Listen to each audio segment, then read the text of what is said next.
Welcome to Sipping Tea with V. It's your girl V Brown, of course. I'm gonna go ahead and get into Iyanla Fix My Life of the part 2 of Neffe and Soullow.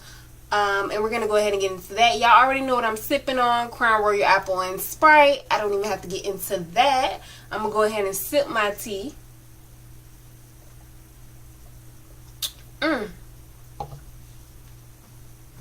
Always ready. Okay, let's go ahead and get into it. We come back to Shelby in full breakdown mode, okay?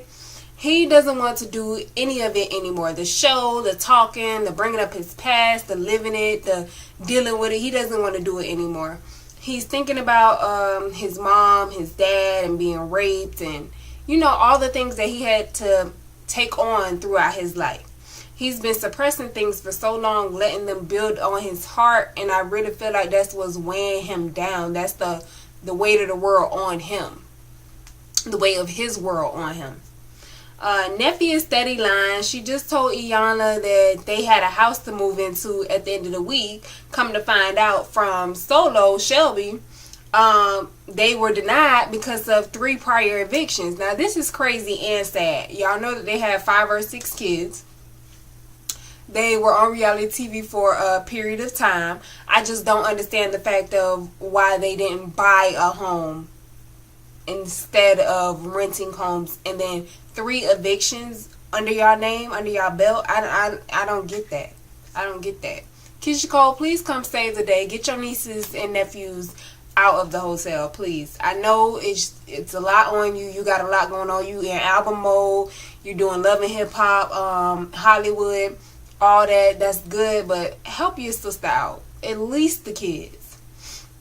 Now, they shouldn't be together and can't be together. They aren't good for each other. They both need to fix themselves separately. Before they even think about being in any type of relationship, they need to fix themselves separately. To be with a person for a decade and not really know them is bewildering. It's like bewildering to me. Like, how can you lay with someone every night? Don't they have pillow talk? Like, what do y'all pillow talk about? Other people? Reality TV? Like, what? I don't know. But they both carry baggage that is damaging to their souls, and you can see it. Iyanla called Neffe a beautiful, powerful woman, but that will all change the very next day when Iyanla gets down in Neffe's ass, ripping her a new one, okay?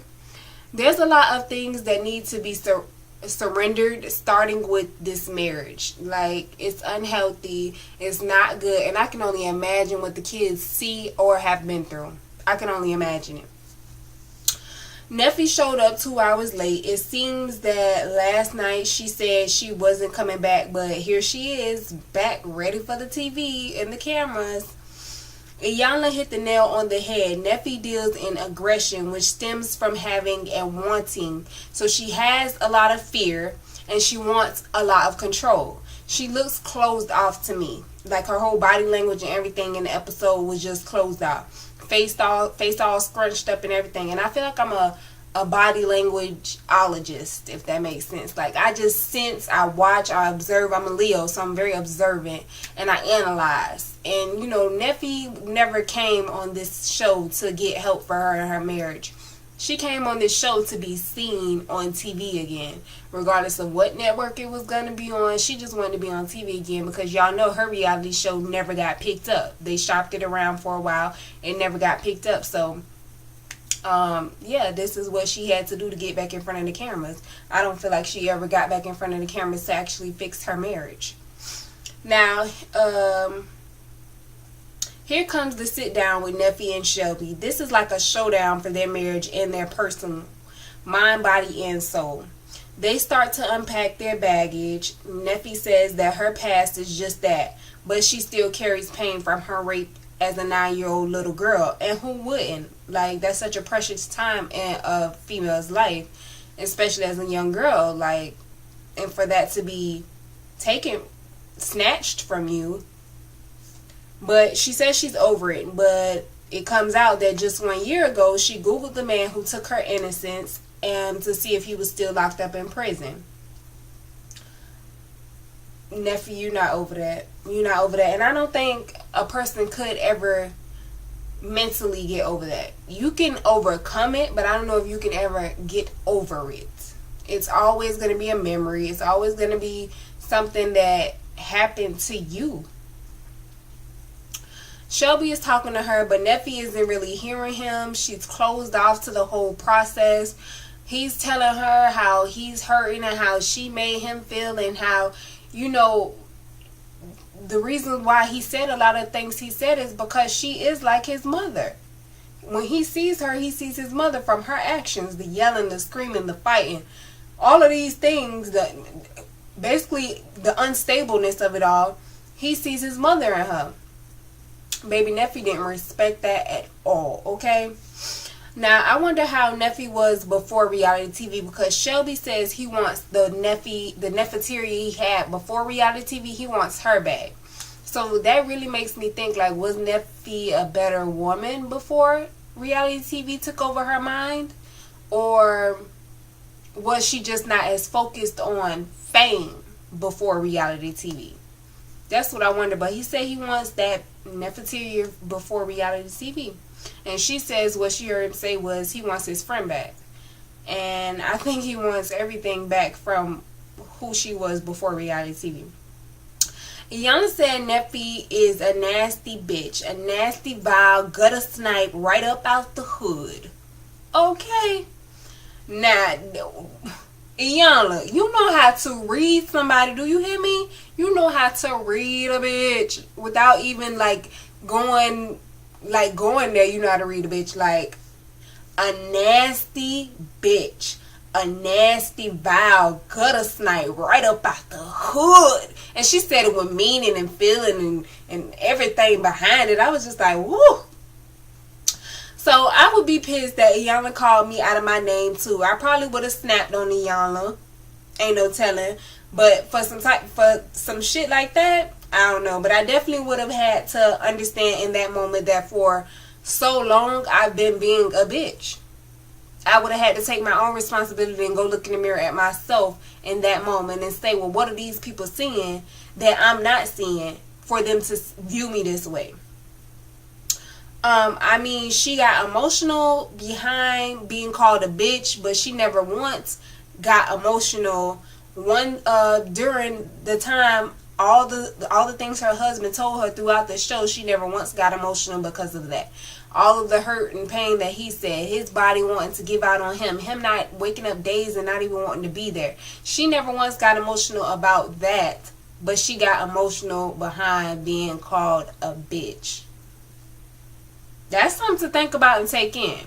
Now, the episode had like 3 minutes left and it cut out. I'm not sure why.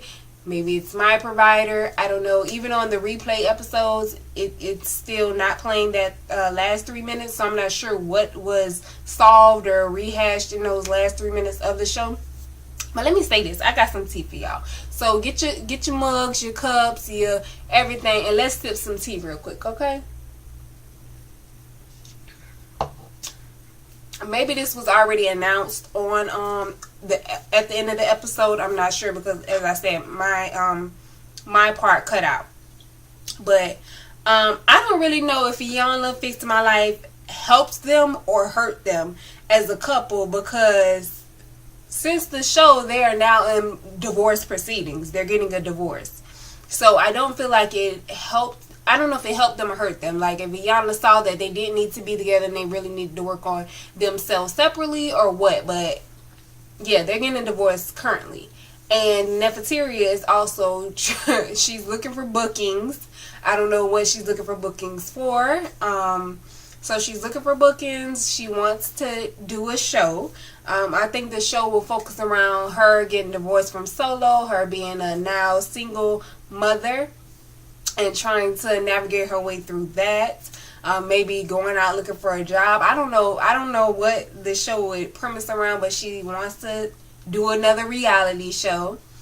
And what was her last thing that she said? Oh, she's writing another book. I don't know what this book would be about. Divorce, her life. She did that already. So maybe it's her life after marriage. Or her life after a second marriage. I don't know. But that's what Neffe has going on. I don't really know any update on Soullow, how he's doing. I'm sure he's doing a lot better and may feel like a weight is lifted off of him not having to be in a marriage with Neffe. I don't know. But what I will say is this two-part series showed a lot of what a lot of people are dealing with from their childhood. I don't know when it happened that as children, so many kids are hurt, like deeply hurt, and they take that with them as they grow up into adults, and then they are hurt adults. And you know, hurt people hurt people. So the cycle just continues. Now they're bringing kids up. The kids are going through all these things, seeing their parents argue, fight, yell, you know, having to live in hotels, this being put on reality TV, and having to go to school and probably be bullied because of it. It's just so many different things. So it's like it's a ongoing cycle, and how do you stop it? How do you fix it? I don't know. But these two-part series really showed a lot. I hope y'all enjoyed my little recap review of Iyanla Fix My Life Part 2. I'm going to go ahead and head out. I will see y'all tomorrow for Bad Girls Club, the reunion, final season. So they say. They say final season on Oxygen. So what I'm thinking is they're shopping Bad Girls Club around to different networks. And I think I know who's going to bite. VH1. Y'all know VH1 is Queen, King, Ratchet. So I think that's where Bad Girls Club is going to end up, and I think it's going to come back for at least 3 more seasons, because I think they should make it till season 20. Like, it's kind of awkward to leave off on season 17. I mean, they come a long way, though. Hey, what can you say? Alright, I'm going to holler at y'all tomorrow. Thank y'all for rocking with me. Make sure y'all subscribe if you're a new watcher. And always remember, sip tea and keep it sweet. Mwah.